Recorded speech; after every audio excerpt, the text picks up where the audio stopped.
अस्सलामुअलैकुम and welcome back to my channel. मैं उम्मीद करती हूँ कि आप सब खुश होंगे और सेहत तंदुरुस्त होंगे। तो आज की इस वीडियो में हम सीखेंगे पास्ट सिंपल टेंस यानी कि past indefinite tense. Past indefinite tense बहुत ही आसान है, ये आपको जल्दी से याद हो जाएगा। इसमें बिल्कुल भी कोई इतनी मुश्किल नहीं है, आपको आसानी से याद हो जाएगा। बस 2-3 चीज़ें हैं जो आपको माइंड में रखनी पड़ेंगी, उसके अलावा ये बहुत आसान है याद रखना। बिना अपना वक्त ज़ाय किए हम अपनी वीडियो की तरफ बढ़ते हैं। और वीडियो में आगे बढ़ने से पहले मैं आपसे रिक्वेस्ट करना चाहूँगी कि इस चैनल को सब्सक्राइब कर लें, इस वीडियो को पूरा देखें और इस वीडियो को लाइक करना नहीं भूलें। चलिए अब हम अपने टॉपिक की तरफ बढ़ते हैं। तो जैसा कि मैंने आपको पहले ही बताया है कि ये बहुत ही ज़्यादा आसान है, इसको समझना आसान है। शुरू करेंगे हम इसके फार्मूले से। इसके 2 तरह के फार्मूले होंगे। पहला फार्मूला होगा subject plus was were plus object, और दूसरा होगा सब्जेक्ट प्लस वर्ब की सेकंड फॉर्म प्लस ऑब्जेक्ट। जैसा कि आपको पता है कि वर्ब की 3 टाइप्स फॉर्म्स होती हैं, first form, second form and third form. इसमें इस्तेमाल होगी सेकंड फॉर्म। ओके, अब ये 2 फार्मूले क्यों हैं ये मैं आपको आगे चल के बताती हूँ। फिलहाल आप ये 2 फार्मूले नोट कर लें।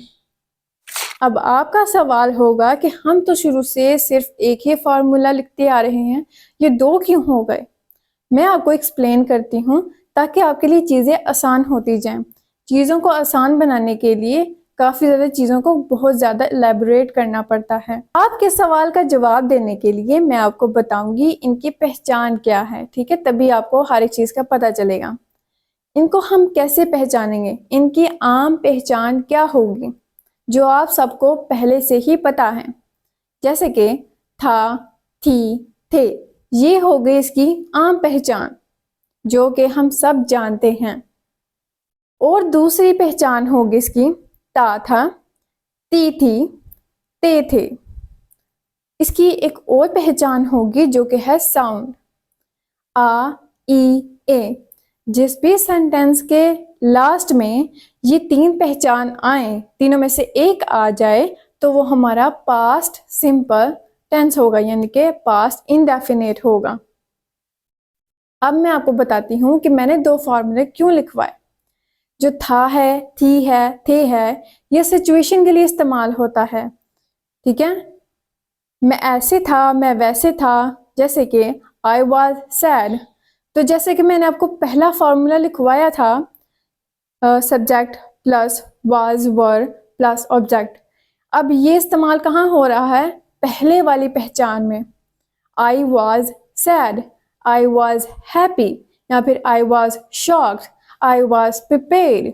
इस तरह के सेंटेंस में हम पहला फार्मूला इस्तेमाल करेंगे। दूसरा, अब हमने दूसरा जो फार्मूला लिखवाया था, जो लिखा था, अब उसके लिए हम क्या करेंगे, जो मैंने बाकी आपको पहचान लिखवाई थी वो इस फार्मूले के अंदर एडजस्ट होंगी। जैसा कि I played a football yesterday, या फिर आई वॉच्ड अ मूवी।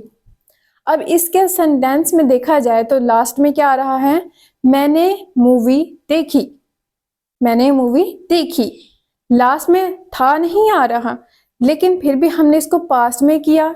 क्यों, क्योंकि इसके एंड में साउंड आ रहा है ई की। I watched a movie, I watched a movie, मैंने एक मूवी देखी।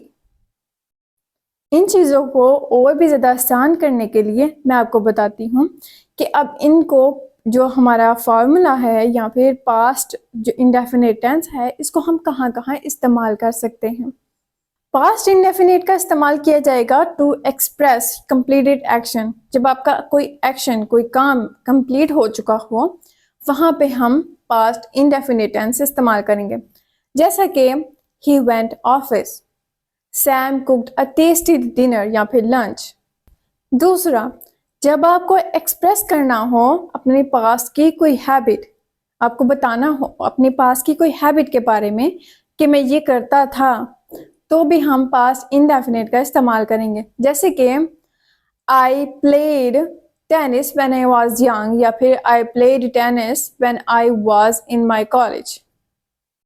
और तीसरा और आखिरी तरीका यही है प्रेजेंट इंडेफिनिट को इस्तेमाल करने के लिए, जब आप ड्यूरेशन बता रहे हो। ड्यूरेशन बता रहे हो जैसे कि Sam stayed in Lahore for 2 years। Past में कोई ड्यूरेशन बता रहे हो कि कितने साल से आप कहाँ थे या फिर क्या कर रहे थे, ड्यूरेशन के बारे में बात हो रही हो, तब भी प्रेजेंट इंडेफिनिट टेंस का इस्तेमाल किया जाएगा। जहाँ पर सिंपल सेंटेंस होते हैं वहाँ पर नेगेटिव सेंटेंसेस और इंटरोगेटिव सेंटेंसेस भी होते हैं। नेगेटिव सेंटेंसेस का फॉर्मूला होगा subject plus did not plus verb की फर्स्ट फॉर्म प्लस ऑब्जेक्ट। अब इसमें वर्ब की फर्स्ट फॉर्म क्यों आई है? क्योंकि डिड जो है वो सेकंड फॉर्म है डू की, तो इसीलिए हम जो पहले से सेकंड फॉर्म इस्तेमाल हुई थी सिंपल फॉर्मूले में, उसको हम फर्स्ट में कर देंगे। हम एक ही सेंटेंस में 2 सेकंड फॉर्म इस्तेमाल नहीं कर सकते, इसीलिए जब डिड आएगा तो साथ ही हम हमारा जो वर्ब की सेकंड फॉर्म थी वो 1 हो जाएगी। Okay, I did not play tennis yesterday, I did not play football yesterday. अब मैंने यहाँ पर प्लेड नहीं बोला, प्ले बोला है। नेगेटिव के बाद आता है इंटरोगेटिव। इंटरोगेटिव का फॉर्मूला होगा did plus subject plus verb की फर्स्ट फॉर्म प्लस ऑब्जेक्ट। ये होगा इंटरोगेटिव का फॉर्मूला। जैसे कि did I play football, did I play football. इसमें क्वेश्चन भी आ सकता है, यानी कि ये ऑलरेडी क्वेश्चन है, लेकिन हम दूसरी तरह भी सवाल कर सकते हैं। जैसे कि मैंने कहाँ पे खेला, मैंने फुटबॉल कहाँ पे खेला। Where did I play football yesterday, where did I play football yesterday. ये थी हमारी video. Present indefinite tense complete हो गया है। प्रेजेंट इंडेफिनिट टेंस के बारे में हमने उसके फॉर्मूले, उसकी पहचान के बारे में समझा, ये कहाँ कहाँ पे इस्तेमाल होते हैं, एग्जाम्पल्स क्या क्या हैं, नेगेटिव और इंटरोगेटिव फार्मूला क्या है, एग्जाम्पल्स क्या होंगी, ये सारी चीज़ें मैंने आपको एक एक करके अच्छी तरह से एक्सप्लेन करके समझाई हैं। ओके, अगर आपको ये वीडियो अच्छी लगी हो तो मेरे चैनल को सब्सक्राइब करना और इस वीडियो को लाइक करना नहीं भूलें और कमेंट सेक्शन में अपनी राय ज़रूर दें। अब आपसे मैं मिलूंगी नेक्स्ट वीडियो में, तब तक के लिए अल्लाह हाफिज़।